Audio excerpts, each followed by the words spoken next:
Hello and welcome to PSM Speak. Budget 2023-24. How is the budget?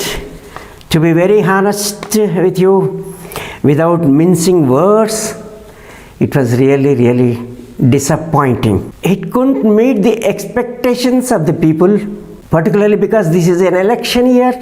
As I have detailed in my previous video, 9 states are going to polls this year. And next year, 2024, Lok Sabha elections.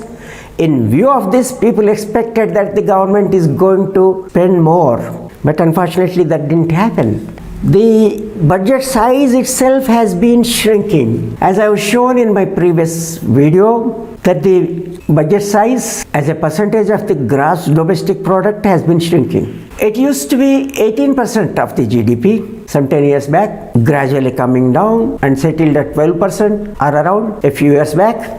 But thanks to COVID, that the gross domestic product started shrinking unusually, and the government also required to spend a little more. With that, there was some hike in spending and in the budget size, though not to 18%, it came to some 16-17%, and again it started coming down.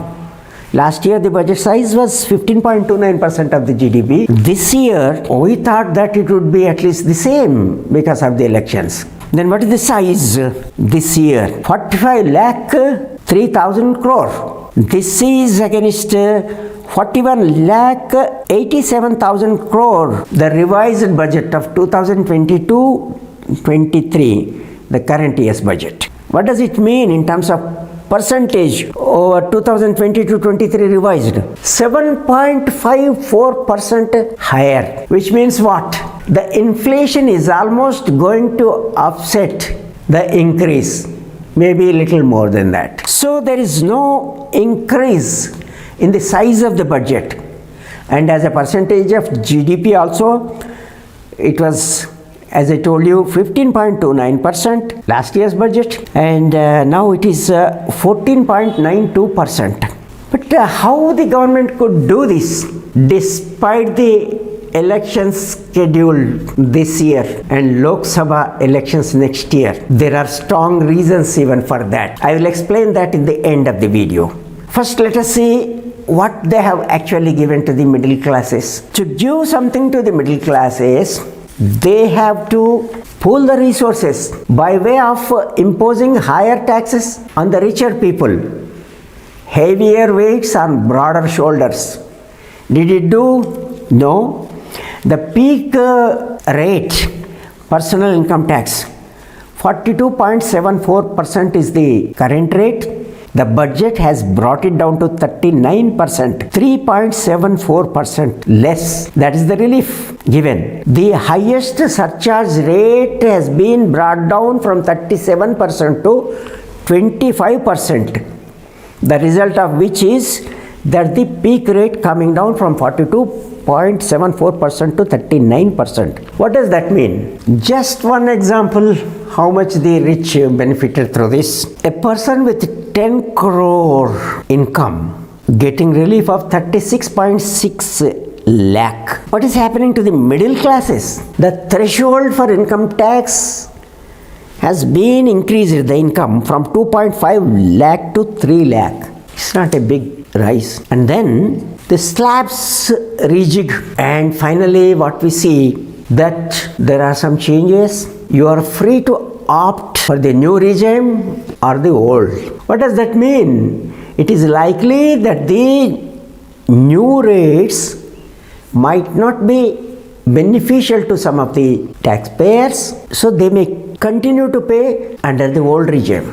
That itself says that benefit is not very big. It needs no further explanation to say that whatever that is given to the middle classes is not sufficient, or it was just nominal in the area of income tax relief. Now the budget size itself being poor, the allocations would also be poor. Let us see what the government has given to which sector we are more concerned of, like rural development, agriculture, food, education and health.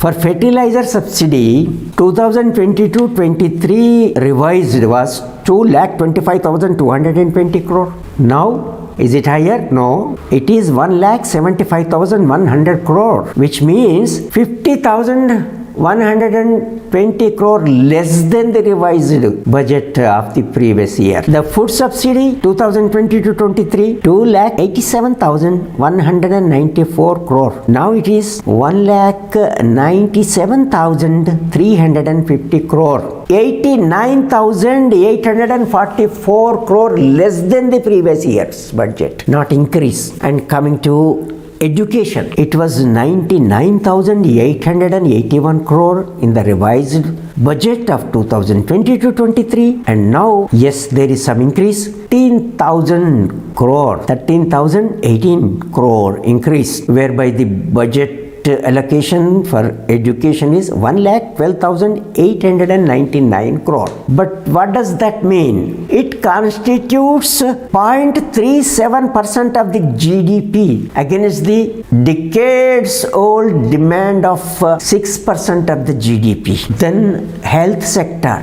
it was 77,351 crore, the revised budget, and the present budget 2023-24, 88,956 crore. True, 11,605 crore higher than the previous budget, but health spending as a percentage of GDP is 0.29%. Demand 3%. I explained this in my previous video. Please see it for the details on the expectations of the budget. Now on the rural development, it was 2,43,317 crore, the revised budget, and a straight away 5,113 crore reduction. So this year's allocation is 2,38,204 crore. Against, I repeat, 2,43,317 crore previous year's revised budget allocation. Okay, this is how it shows how poor allocations, how the budget has disappointed the middle classes. Now the other things. On railways, it said 2.40 lakh crore allocation. How big or small? But unfortunately, the railway budget details are not transparent now after merger of the railway budget with the general budget. I will make another video on railway budget and the problems related to that. But to me, this much amount does not commensurate with the requirements of the Indian railways. Then there are certain schemes, particularly for the benefit of women, girls and women can deposit 2 lakh rupees for 2 years. Of course, they can prematurely withdraw the money. 7.5% interest is given. How beneficial this scheme would be, you alone can judge. How many of us, the common people, have surplus money to save women and girls? Now, this looks to me that this is a means to mobilize resources for the government spending instead of giving any tangible benefit to the women. It's only deposit and 7.5% interest. Then, as usual, the budget announced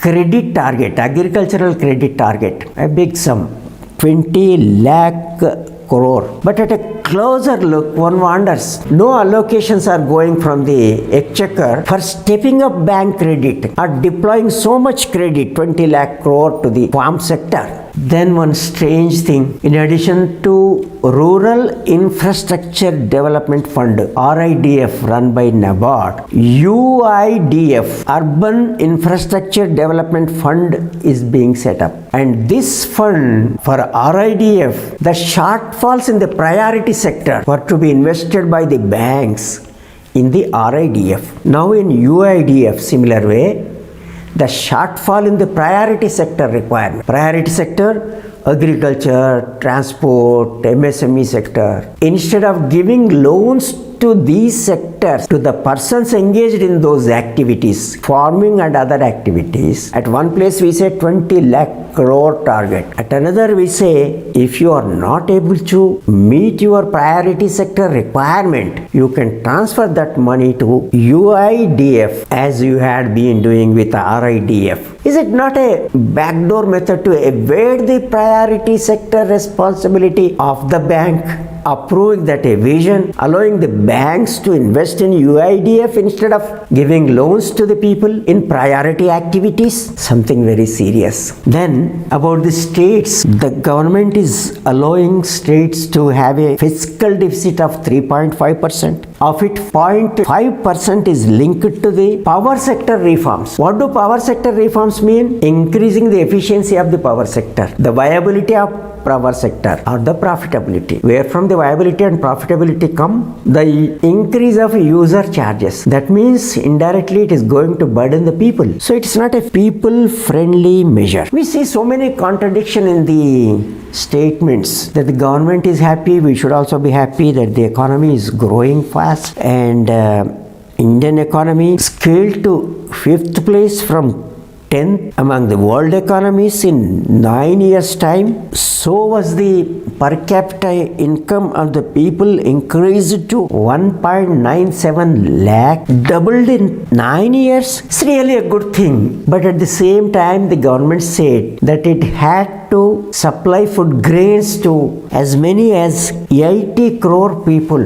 When there is progress, fast growth, simultaneously 80 crore people of the country are in a position to accept the cheap or free food grains from the government. Doesn't it suggest that whatever growth that is being projected is not real development, not inclusive growth? Now we'll come to the government's action. Though in election year, why didn't it come out with the newer schemes to please the people, relief to the middle classes? Just let us go a bit into the history, recent history. When government undertook demonetization, all the people were to stand in queues in front of the banks. Several people, including bank employees, lost their lives, and ultimately no tangible benefit was seen on account of this exercise. People were not happy. But did they show this? What government feels?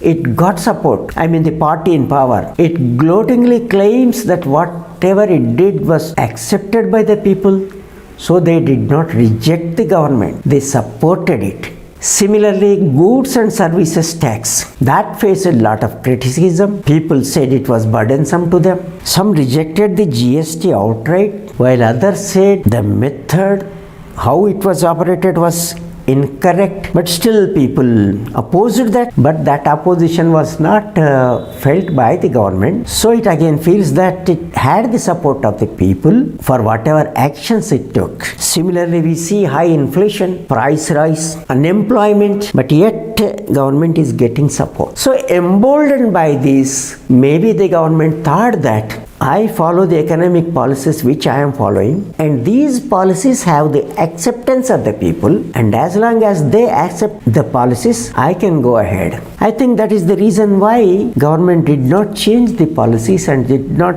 increase the expenditure, did not give much awaited relief to the people. It is for you to make your own judgment. Thank you very much for watching this video. Please do subscribe to this channel if you haven't done it already. Subscription is free, yet it greatly encourages me to get you more videos of this type and more frequently. Thank you.